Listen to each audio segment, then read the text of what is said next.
Here. Councilmember Jasmine Cobble, Here.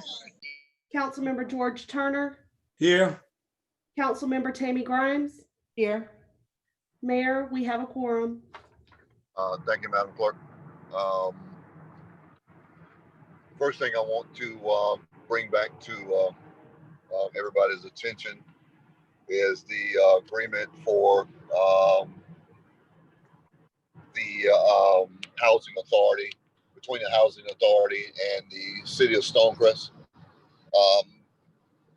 Essentially, what this is a IGA for us to support the housing authority with Mr. Mayor, Mr. Mayor, I hate to disturb you, but there's an agenda you have. Right. And there's a concern about the agenda. What's the concern about the agenda? The concern is that when it was first advertised, it had one item on it, and that was for executive session for legal matters. And that did receive a concurrence from another council person. And we were prepared to attend a meeting with one agenda item. And later on, when we received the agenda, it had several items on it. And if I missed it, there was never a concurrence to add those other items. Councilman Turner, when I advertised and when I had this concurred, all three items were on this agenda. Both agreements, and it was advertised that way with us, and it was advertised that way in On Common Ground, and it was concurred that way. Am I having a difference of opinion, Madam Clerk? I'm pulling up my email now, but I believe that Councilmember Jimmy Clanton concurred on the agenda that I sent out. I did. What was concurred on was the one item, was what was shown on the email. I don't think that's correct, sir, because I think she sent the agenda with his concurrence. No. I have Madam Clerk. I'd have to ask for evidence of that.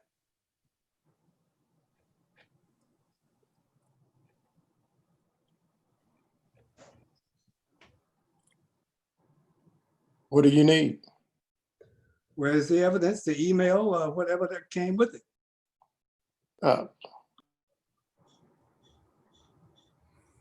Mr. Clanton, I'm sorry, Councilmember Clanton, did you concur on the agenda that I sent out? Correct. Yes. Oh, well, where's the concurrence? The confusion may be that the email, Mayor Larry, that you sent out was an email that said you wanted to, that you were having a special call meeting to discuss the lawsuit. Councilman Clanton concurred to that. And then we all got the actual agenda after the fact of the concurrence to what you sent out, Mayor Larry, in your email that initially advised us that there was a meeting. So when that came out, there was only one item listed on your email that said lawsuit. So none of the other things came out. I put it this way. I wasn't advised of any of the other two items until such time that Madam City Clerk sent it out. And that was after the fact that the email had come out from you, Mayor Larry, and that Councilman Clanton had concurred.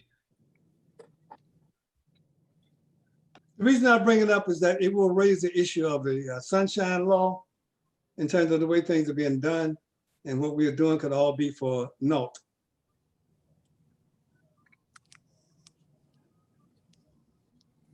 As I understand the sunshine laws, and City Attorney Denmark can correct me if I'm wrong, because I have been wrong before, but as long as I have, the mayor sent me a text message with the agenda items, and I asked him if which council member was concurring this, and he said Councilmember Jimmy Clanton. So when I received the email from Councilmember Jimmy Clanton, it says, I concur with the special called meeting for this Friday, August 26th at 6 p.m.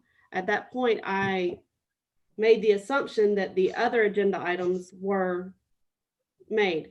Then when I sent the agenda items out for council to review yesterday, I sent the agenda first, then I sent the packet. There was no rebuttal from anyone at that time.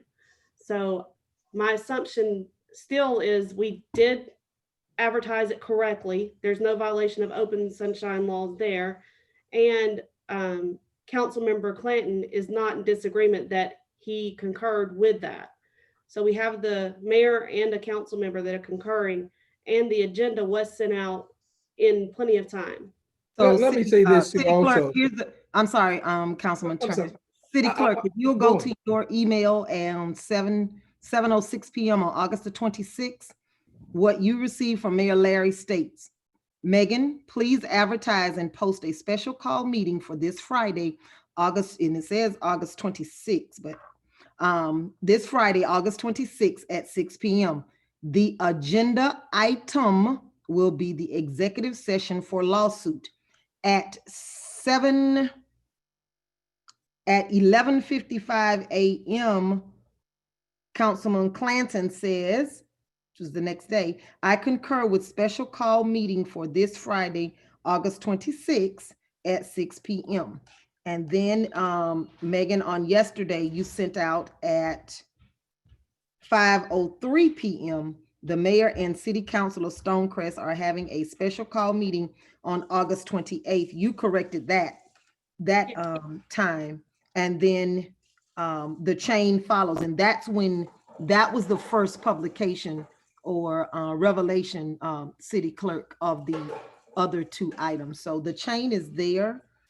It's just a matter of, and then you sent the packet at 6:18 p.m. on yesterday. Right. Okay. But I just wanted everybody to be able to go to their email so they could see, you know, how this is, how this played out if they didn't remember. right, but in the open rec or in the sunshine laws, it doesn't specify how they communicate with me, just as long as a council member communicates with me or the mayor communicates with me. And he did text me at 1:31 a.m. Thursday morning. So, and it had, Megan, I'm going to have the following agenda items for a special called meeting: Housing Authority, IGA, COVID-19 agreement, Stonecrest Cares, executive session for real estate and legal purposes, which I turned around and I asked him who concurred it, and he said Councilmember Clanton. And then I saw the email from Councilmember Clanton. The So concurrence happened prior to the remaining agenda items being presented. it actually, the concurrence happened after I got the remaining items. Because I got the remaining items at 1:31 Thursday morning. And he concurred August 27th at 5. No, that's when I did it. Hang on. He concurred at 11:55 a.m. on August 27th. I received the final agenda items August 27th at 1:31 a.m. The mayor would have then only sent that to you because that interchange is not on this text thread. So the remaining council members would have only been privy to what was sent to all of us. I don't see the 131. Now, I could be mistaken. If you can find it, please let me, help me understand that. Right, I understand your concern, Councilmember Grimes. I'm not sure that that the Open Sunshine Act requires that the entire council. I'm not an attorney. We might want to check with our legal counsel, but I think it just has to come to me. And then I send it out to everyone. I mean, I've received requested items to be put on the agenda from, I believe, Councilmember Turner before, with 3 other council members, but not the mayor. And, I still put them on there because it doesn't say that it has to go to everybody. It just has to come to the city clerk. I just have a question in reference to Councilman Clanton. Councilman Clanton, when you made that concurrence, was that right after, or was that in response to the mayor's request for a special call meeting for an executive session for litigation? Was it for that? My concurrence, again, was for the 3 items that are on the agenda, which are the Housing Authority, IGA, the COVID-19 agreement, and the executive session for real estate matters and litigation. Councilman Clanton, how did you get that information when the only thing that was sent out to the entire council was the lawsuit piece at the point in which you concurred? I let me- really don't think I need to say that's not the issue right now. And I think the issue is, and I think we're going to end up having to go to our attorney, is that whether or not council and the mayor, one council member and mayor, can have a call meeting without actually contacting the other. As we know, in the past, according to Megan, what she just said, this has happened before, where Councilman Turner evidently has sent in request for a special call meeting with only 3 council members on there. That didn't include myself for one, and maybe the mayor too. So, you know, it's nothing unusual. So to ask these questions at this stage in the game seems to be a bit different. May I say that this is What does coming our from the charter say? charter. Right. It's coming from the charter as to what is required to make it happen. And I've sent requests to the clerk for adding to the regular agenda, not for a special call meeting. But and the charter is what I'm looking at that outlines what has to happen in order to have a special call meeting. And there's an element missing in terms of the other items, because council has to be notified within 24 hours of what those items are. If I might ask the question, Megan, did we advertise all of those, all 3 issues? Yes, we did. I'm gonna pull up the email where I sent the agenda first, and then I sent the packet second. So the agenda was advertised within 24 hours, and I sent the packet at 6:18. I sent the agenda on Thursday at 5:04 p.m. to Councilmember Rob Turner, Councilmember Jasmine Cobble, Councilmember George Turner, Councilmember Tammy Grimes, City Attorney Winston Denmark, Pledge Joyner, Deputy City Manager, Chief of Staff Ira Settle, so forth, so on, and to the editor at ocgnews.com, which had it advertised. So I don't think the question is about the advertisement. I think the question is about the items on the agenda, not were they advertised in time. I don't think the notification of the agenda to the public is the issue. I think the issue is that when the email came out, it had 1 item. And all that we saw was that Councilman Clanton concurred to that very email. So if the charter says that a special call meeting requires the council to be notified, you did notify us of 1 item. You did not notify us of the other item. And I think that is where we're having some misunderstanding as to not the sunshine law necessarily, but what the charter requires for a special call meeting. I have the charter up regarding special meetings. Would you like me to read it? Sure. It says special meetings of the city council may be held on the call of either the mayor or 1 council member or 3 council members. Notice of such special meeting shall be delivered to all council members, the mayor, and the city manager personally by registered mail or by electronic means at least 24 hours in advance of such meeting. Such notice of any special meeting may be waived by the mayor, a council member, or the city manager in writing before or after such a meeting, and attendance at such meeting shall also constitute a waiver of notice. The notice of such special meeting shall state what business is to be transacted at such special meeting. Only the business stated in the notice may be transacted at such special meeting. Stop And there. is that item, that's the issue, is that the only item stated that was going to be transacted was for litigation. And there was never a second, if you will, concurrence for the other items that are to be transacted. Right, but I was notified of the 3 items by the mayor, and Clanton Councilmember Clanton concurred that, and I double checked with him. Right. So No, but where's that evidence? I think the evidence lies with the city clerk. It was a call between me and the mayor, and he had spoken with Clanton. Then Clanton sent me the email that he had agreed to the special call meeting. But I advertised the meeting and gave notice of the meeting to all council members, the mayor and the city manager, which we don't have, by electronic means at least 24 hours in advance of such meeting. At that time, if Councilmember Clanton did not concur with it, he would have said, I didn't concur with it. I'm not disputing this word, but it's a matter of having it on record. Right, If it but ever comes up again, where's the record of that concurrence? right, but there's nothing in our charter that says how it has to be given to me.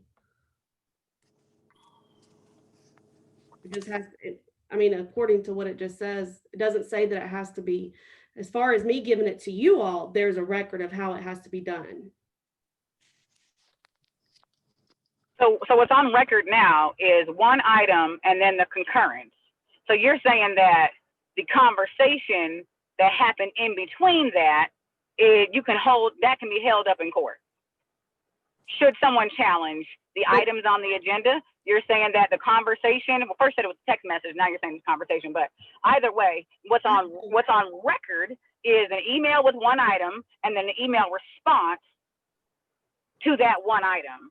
So we just want to make sure, and maybe this is a better question for Winston, if someone wants to challenge the agenda items for the special call meeting, could it be upheld that the additional items had a concurrence via phone call or text message between Clanton, Mayor Larry, and the city clerk?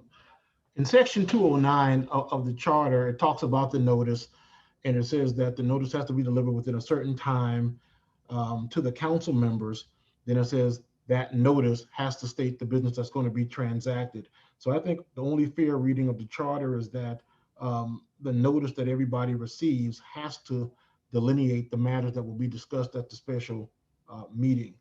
I think that given that, our safest course of action would be to discuss the matters that were presented to the entire council, as opposed to other conversations that the entire council was not privy to, because I don't think that the council had noticed that all of these items would be discussed.